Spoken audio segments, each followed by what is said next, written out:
Hong Kong's chief executive CY Leung is not a popular figure with the region's protesters, having routinely sided with Beijing against the pro-democracy demonstrations occupying Hong Kong's streets.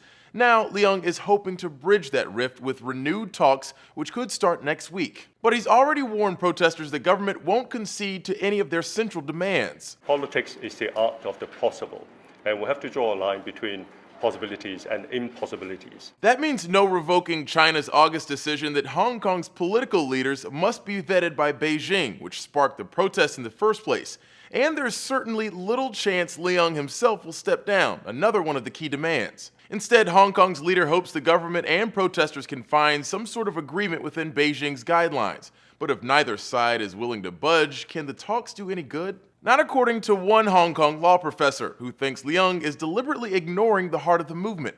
He told the Washington Post all the protests would be for nothing, pretty much, if they can't discuss the very thing they are protesting about. It's also worth noting the government called off a previous round of talks between the two sides last week when protesters threatened escalation if their demands weren't met. And the crowd's opinion of the government has only worsened since then.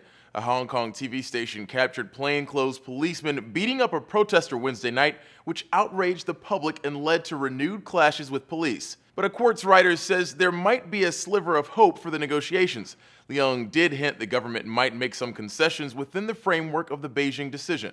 Leung did float one topic that could potentially entice protesters, changing the makeup of the mostly Beijing-appointed nominating committee.